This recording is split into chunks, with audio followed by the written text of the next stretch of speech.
오늘 하나님께서 우리에게 주시는 말씀은 스가랴 2장 1절로 13절까지 말씀입니다.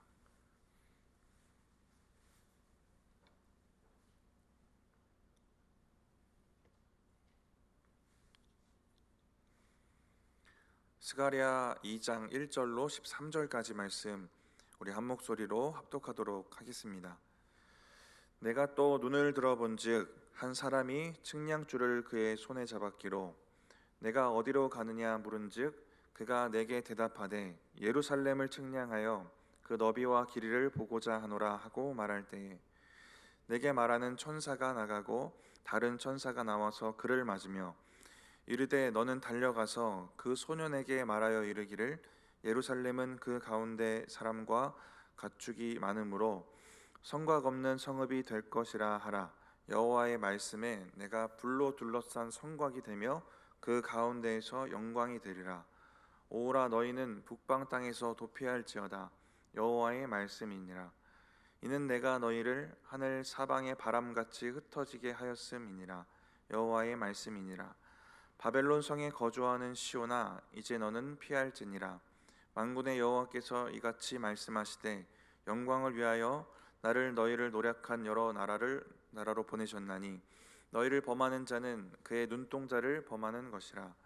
내가 손을 그들 위에 움직인즉 그들이 자기를 섬기던 자들에게 노략거리가 되리라 하셨나니 너희가 만군의 여호와께서 나를 보내신 줄 알리라. 여호와의 말씀에 시온에 따라 노래하고 기뻐하라. 이는 내가 와서 내 가운데에 머물 것임이라. 그날에 많은 나라가 여호와께 속하여 내 백성이 될 것이요 나는 내 가운데에 머물리라. 내가 만군의 여호와께서 나를 내게 보내신 줄 알리라.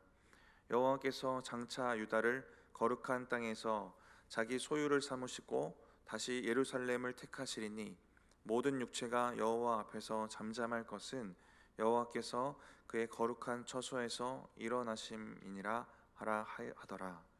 아멘. 아직 이루어지지 않았는데 이루어질 것을 보는 게 환상입니다. 이루어지지 않았는데 이루어질 것처럼 살아가는 것이 또 예수를 믿는 우리의 믿음입니다. 이것이 우리가 스가랴서를 묵상해 갈 때 여러 환상에 대한 이야기, 이 말씀을 들으실 텐데 이러한 마음과 믿음을 바탕에 두고 묵상하셔야 할 것 같습니다. 스가랴서를 묵상해 가시면서 또한 이러한 믿음이 더욱더 회복되어지시는 저와 여러분들 되시기 바랍니다. 이루어지지 않아도 이루어진 것처럼 살아가는 믿음, 그렇게 살아가시기 바랍니다. 오늘 본문은 세 번째 환상에 대한 내용입니다. 세 번째 보게 된 환상인데요, 1절에 한 사람이 나타났는데 손에 측량줄이 들려 있었습니다. 우리 1절 말씀 다시 한번 읽어보겠습니다. 내가 또 눈을 들어본즉 한 사람이 측량줄을 그의 손에 잡았기로. 여기에 등장한 이 한 사람은 1장에 등장했던 하나님의 사자 천사입니다. 성경 전체적인 맥락에서 보면 예수 그리스도를 나타내기도 합니다. 근데 이 환상에서 중요한 것은 이 사람이 하나님의 명령을 수행하고 있다, 이게 중요한 거고요. 그렇기 때문에 또 중요한 것은 어떤 명령을 수행하고 행하고 있느냐입니다. 근데 무엇을 행하는지 우리 1절만 봐도 추측할 수 있는 근거가 있는데요, 측량줄입니다. 이 측량줄 누가 사용하는 거냐면 건축가가 사용하는 겁니다. 건축을 위해서 이리 재고 저리 재고 할 때 쓰는 줄입니다. 그러니까 이 사람은 건축하러 온 사람입니다. 건축가예요. 하나님의 명령으로 무언가 건축하기 위해 온 사람입니다. 2절에 보시면 스가랴가 이 사람에게 질문을 합니다. 우리 2절 같이 한번 읽어보겠습니다. 내가 어디로 가느냐 물은즉 그가 내게 대답하되 예루살렘을 측량하여 그 너비와 길이를 보고자 하노라 하고 말할 때에 저는 먼저 이 말씀을 묵상하다가요, 스가랴가 환상에 참여하여 질문하고 있다는 것이 적극적으로 보였어요. 환상을 보셨던 분이 있을 수도 있잖아요, 이 자리에. 일반적으로 우리가 생각하는 환상은 뭐냐면 그냥 보여주시는 거, 보는 겁니다. 그죠? 그러다가 주님이 뭔가 물으시고 하면 대답하는 그 정도 수준인 것 같아요. 근데 묵상하다가 이 스가랴는 환상 속에서 그냥 바라만 보지 않고 그 안에서 또 질문하고 있다는 것이 좀 적극적으로 느껴졌던 것 같아요. 적극적으로 환상에 나타난 자가 측량줄 들고 뭐 하러 가는지 어디 가는지를 묻고 있습니다. 이 환상에 적극적인 궁금증을 가지고 있어요. 가장 큰 이유는 이 스가랴에겐 사명감이 있었기 때문입니다. 이 환상이 무슨 의미인지 정확히 알아야 돼요. 왜냐하면 이걸 가서 전해야 되기 때문에 그렇습니다. 우리에게도 사명에 대한 뚜렷한 게 있으면 하나님 앞에 더욱더 적극적인 이 믿음이 생기는 것 같습니다. 저와 여러분에게도 하나님의 뜻과 그 의미를 알기 위해 묻고 질문하는 그 열심이 있기를 축복합니다. 다니엘 기도회 때 진정주 약사님 간증 혹시 들으신 분이 있으실 것 같아요. 제 성경적으로 솔직하게 동의가 되지 않는 부분도 좀 있긴 했는데요. 그래도 그 가운데 은혜 받았던 게 뭐냐면 하나님과 참 순수한 관계로 교제하려고 노력하는구나, 이게 은혜가 됐고요. 그 기도의 노력과 열정이 보였고, 그래서 이 스가랴가 적극적으로 질문하는 것처럼 그 진정주 약사님의 기도에는 적극적이고 너무 디테일한 약사법이 어떻게 될 것인지 이런 질문들과 대답을 들으시는 걸 보면서 좀 은혜가 되었던 것 같습니다. 스가랴도 하나님과 순수한 교제가 있었고 그 묻는 적극성이 있었던 것 같습니다. 그래서 1장 1절에 하나님 말씀 임하고 또 환상을 이렇게 보게 되고 하는 것 같습니다. 하나님의 뜻도 깨닫게 되고 저와 여러분에게도 이러한 은혜가 충만하기를 바랍니다. 하나님과의 그 순수하고 적극적인 교제, 하나님의 뜻을 묻고 말씀의 의미를 묻고 하나님의 응답을 듣는 그 은혜가 저와 여러분의 삶 가운데 있기를 바랍니다. 스가랴의 적극적인 질문의 2절을 보면 이렇게 대답을 합니다. 예루살렘을 측량하여 그 너비와 길이를 보고자 하노라. 예루살렘을 측량한다는 것에 뒤에 숨어있는 의미는 뭐겠습니까? 이제 예루살렘을 다시 재건하겠다, 세우겠다라는 의미입니다. 이를 통해 명확하게 예루살렘 성을 재건하는구나 라는 것을 명확하게 알게 됩니다. 1차로 예루살렘에 귀환했던 사람들이 있습니다. 이들이 중점적으로 먼저 했던 게 뭐냐면 성전 재건하는 거, 여기에 목적과 관심을 둡니다. 먼저 그걸 해야 되는 상황이고 그럴 수밖에 없는 상황이고, 사실 이것도 현실적으로는 버거운 현실이에요. 그래서 예루살렘 그 성 자체를 재건하는 것에는 크게 신경을 쓸 겨를이 없었을 겁니다. 근데 오늘 이 스가랴의 질문과 답을 통해 하나님께서 이 일을 미리 계획하시고 그 계획을 스가랴에게 환상으로 보이시고 그 계획을 이루어 가실 것이다 라는 것을 우리가 알게 됩니다. 하나님께서 자기가 백성 삼은 자들의 신앙과 삶을 위해서 그들이 삶이 지쳐서 생각할 겨를이 없어서 정말 중요한 걸 놓치고 하지 못하고 있을 때 미리 계획하시고 그걸 알리시고 그걸 행하게 하신다라는 것이 참 은혜가 되는 것 같습니다. 암울한 시대 가운데에 하나님의 이 회복의 계획을 알게 된다는 것이 얼마나 큰 은혜이고 축복이었을까, 스가랴에게 이런 생각을 좀 하게 되었는데요. 그런데 이 하나님의 계획을 보니까 2절만 봐도 너무나 구체적입니다. 측량줄을 가지고 와서 가로 세로 재는 것 자체가 저는 구체적인 것 같아요. 왜냐하면 우리 하나님은 측량이 굳이 필요 없는 분 같거든요. 근데 구체적이고 치밀하고 세밀하게 일하신다라는 겁니다. 여기에서 하나님의 사랑과 또 하나님의 열정과 우리를 향한 열심이 느껴지는 것 같습니다. 이게 참 귀한 은혜인 것 같고요. 이제 말씀 이어지는 3절을 보시면 새로운 천사가 등장해요. 스가랴와 말하고 있던 1, 2절에 말하고 있던 그 천사 말고 또 새로운 천사가 이제 등장해서 스가랴에게 전달할 말을 먼저 와 있던 그 천사에게 전해줍니다. 네, 되게 복잡하더라고요. 이 천사가 이 천사인가, 저 천사가 저 천사가 복잡한데, 스가랴와 또 먼저 얘기 나누고 있던 그 천사에게 3절에 등장한 천사가 스가랴에게 가서 이 얘기를 해라라고 이제 전달해 주는 내용입니다. 우리 4절 말씀 같이 읽어보겠습니다. 이르되 너는 달려가서 그 소년에게 말하여 이르기를 예루살렘은 그 가운데 사람과 가축이 많아지므로 성곽 없는 성읍이 될 것이라 하라.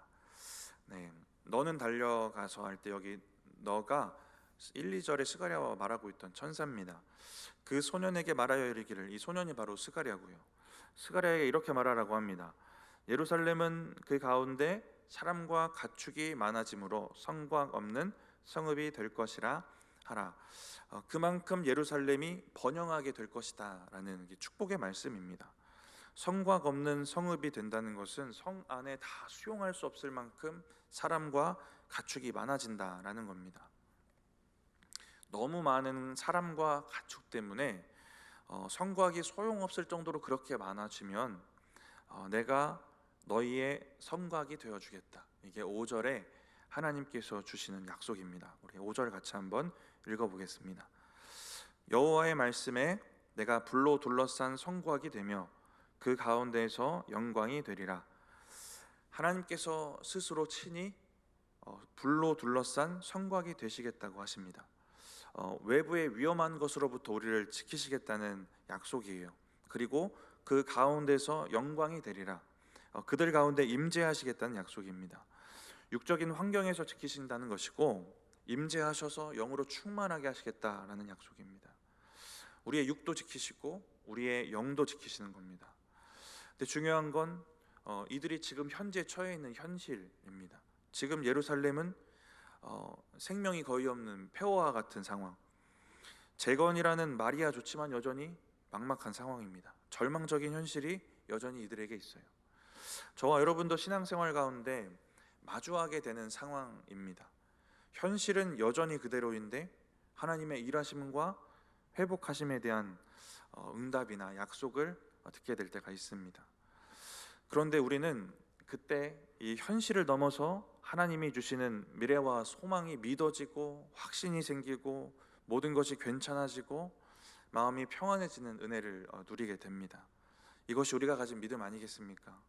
척박하고 막막한 상황을 살지만 여전히 그렇지만 하나님의 말씀으로 모든 것이 괜찮아지는 그러한 은혜입니다.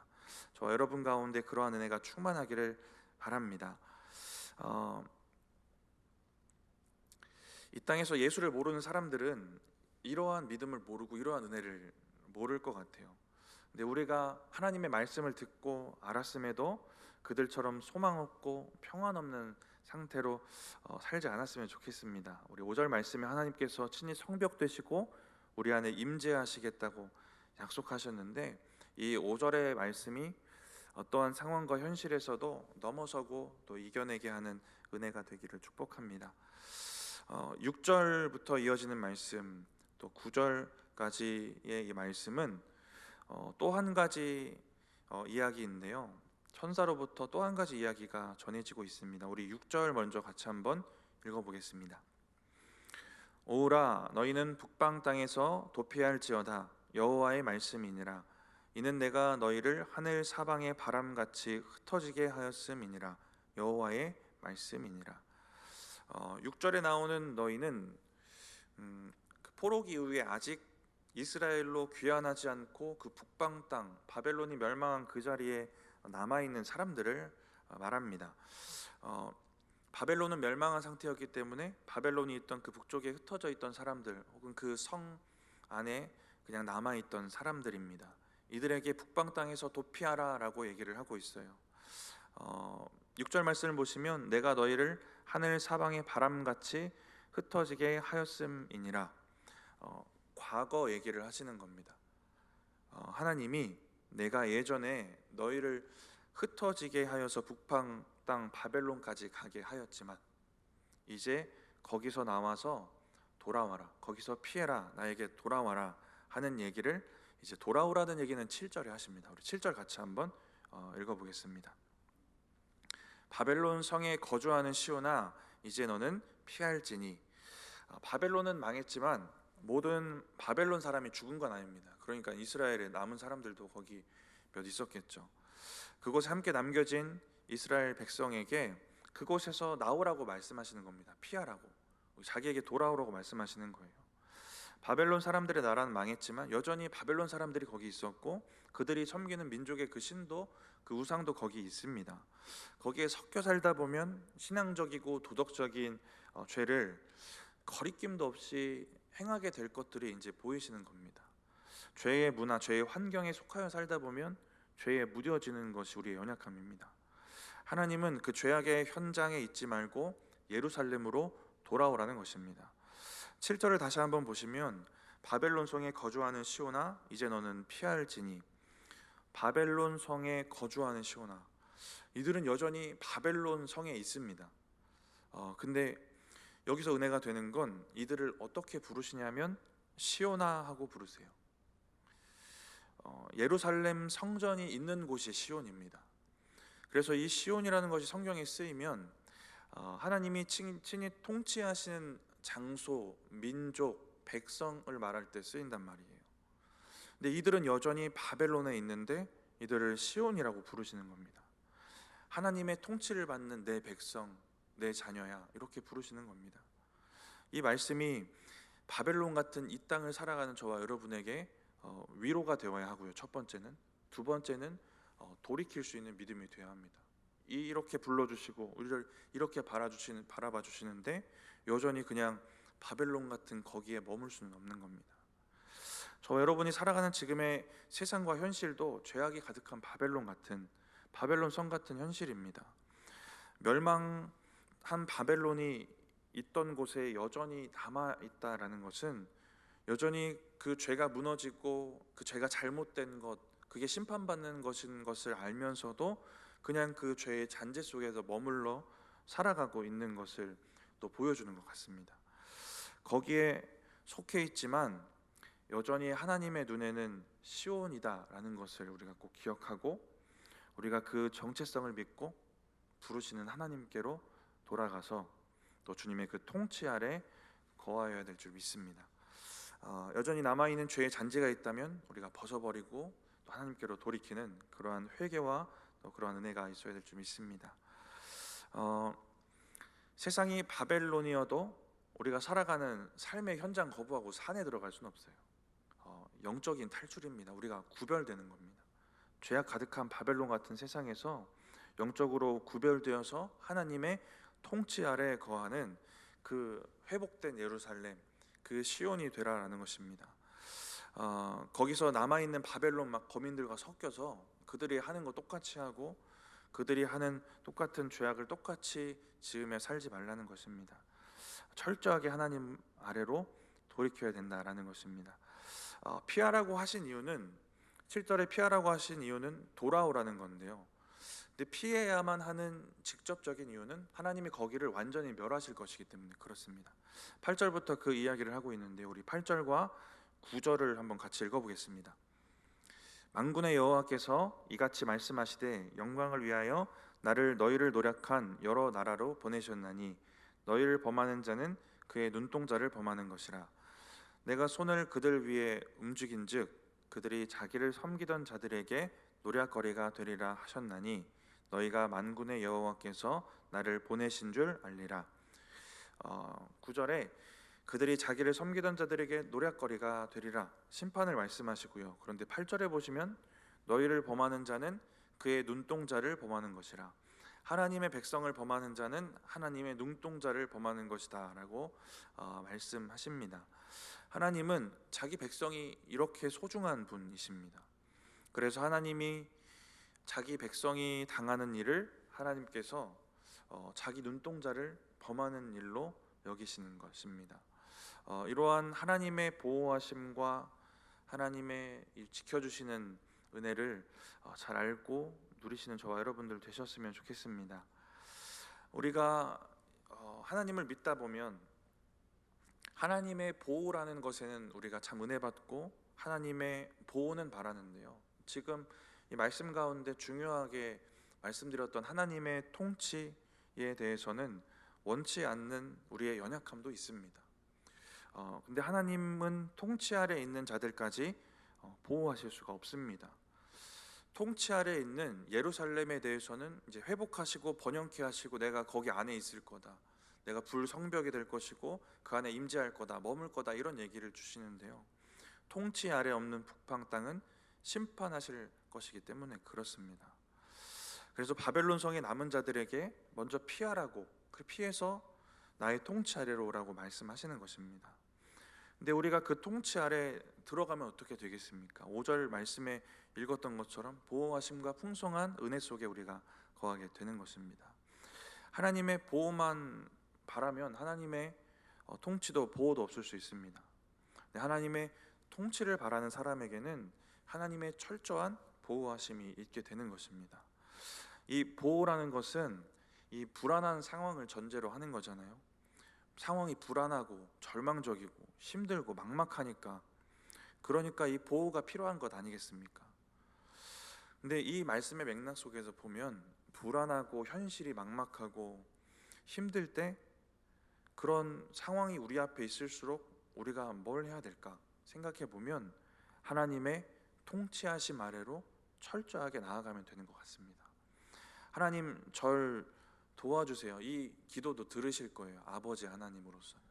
근데 왕이신 우리 하나님으로서는 우리가 그 통치하심 아래로 가겠습니다. 이게 더 하나님이 기뻐하실 기도일 것 같고, 우리가 그 하나님의 통치 아래 철저하게 나아가면 우리를 철저하게 보호하신다는 약속이 오늘 환상에 이렇게 드러나 있지 않습니까? 통치를 받는다는 것은 백성이 백성의 의무 다하는 겁니다. 그래서 하나님의 통치를 받는다는 건 하나님이 왕이다, 주인이다라는 걸 인정하는 거고요. 그래서 철저하게 주시는 말씀, 이 명령대로 살겠다라는 결단이고 이 의무를 다하겠다라는 겁니다. 이렇게 살아가시는 은혜가 저와 여러분 가운데 있어서 하나님의 통치하심, 또 그 통치하시는 자들을 보호하시는 은혜가 충만하게 있기를 축복합니다. 예루살렘의 백성들에게도 이러한 하나님의 통치의 은혜가 회복될 것인지 오늘 환상을 통해 보여집니다. 10절부터 이어지는 말씀은 다시 한번 이 은혜를 기뻐하라 라고 이야기를 하고 있습니다. 우리 10절 말씀 같이 읽어보겠습니다. 여호와의 말씀에 시온에 따라 노래하고 기뻐하라. 이는 내가 와서 내 가운데에 머물 것임이라. 시온의 딸이라고 하고 있는데요, 하나님의 백성들이죠. 하나님으로 인해 기뻐하라 이렇게 얘기를 하고 있습니다. 하나님이 그 가운데 머물 것이기 때문입니다. 시온의 딸은 이 신약 시대의 관점, 지금 우리가 살아가는 이 시대의 관점에서 교회와 그 교회 성도들을 말합니다. 믿는 자들을 말해요. 구원 얻은 자들, 저와 여러분들입니다. 구원을 베푸신 하나님께서 구원 얻은 자들 가운데 거하실 것이기 때문에 기뻐하라라는 것입니다. 구원 때문에 기쁜 것, 우리가 경험했던 것인데 너무 또 쉽게 식어지는 은혜이기도 합니다. 구원을 베푸신 하나님 때문에 그 하나님이 우리 가운데 계셔서 기뻐할 수 있는 그 은혜, 그 기쁨이, 그 샘솟는 기쁨이 저와 여러분에게 늘 충만하기를 바랍니다. 11절에 다시 한번 하나님께서 너희 가운데 거하실 것이다 약속하시고, 12절에는 유다를 다시 자기의 소유를 삼으시겠다고 말씀하십니다. 우리가 회복된 예루살렘에 거한다면 7절에 돌아오라는 하나님의 그 말씀에 우리가 순종을 한다면, 그래서 우리를 시온이라고 부르시는 하나님의 통치 아래에 우리가 거한다면, 이것이 이 환상에 드러난 뭔가 조건 같은 것 같아요. 그러면 5절에 우리에게 불성벽이 되어주시겠다는 것이고, 우리 안에 영광이 되시겠다는 것이고, 10절에 우리 가운데 머무시겠다는 것이고, 11절에 하나님이 자기 백성 삼으신다는 것이고 그 가운데 머무신다는 것입니다. 12절에 자기의 소유를 삼으시고 택한 백성 삼으시겠다라는 것입니다. 이러한 은혜가 저와 여러분 가운데 있을 것입니다. 하나님의 그 통치 가운데 거할 때 이러한 은혜가 있을 것입니다. 다시 한번 말씀드리고 마치려고 하는데요, 현실이 아직 그대로예요. 이 이스라엘에게, 저와 여러분의 삶도 그럴 수 있습니다. 현실의 변화는 더딜 수가 있고요, 현실이 여전히 그대로이고 하나님의 회복과 축복이 이루어지기 전이라도 이미 이루어진 것처럼 살아가시는 것이 믿음입니다. 그러한 은혜가 저와 여러분 가운데 있기를 원합니다. 하나님의 함께하심, 또 그 은혜를 믿고 하나님의 통치하심과 그 보호 아래 거하시는 저와 여러분들 되시기 바랍니다. 하나님이 약속하시고 허락하신 그 은혜를 믿고 그 은혜를 누리며 지금을 잘 살아가시기 바랍니다. 잠깐 기도하고 마치겠습니다. 하나님, 우리에게 허락하신 약속의 말씀 또 회복의 말씀을 우리가 온전히 믿음으로 믿고 하나님 여전한 이 현실과 상황 가운데서도 그 은혜를 누리며 기뻐하고 또 평안하게 살아갈 수 있도록 주님 우리의 믿음을 붙드시고 함께하여 주시옵소서. 하나님께서 허락하신 말씀 가운데 우리가 하루하루 승리하며 우리가 속해 있는 이 땅에서 더욱더 구별되어 하나님께 영광 돌리는 아름다운 주님의 백성 될 수 있도록 주님 도우시고 함께하여 주시옵소서. 감사합니다. 예수님의 이름으로 기도드립니다. 아멘.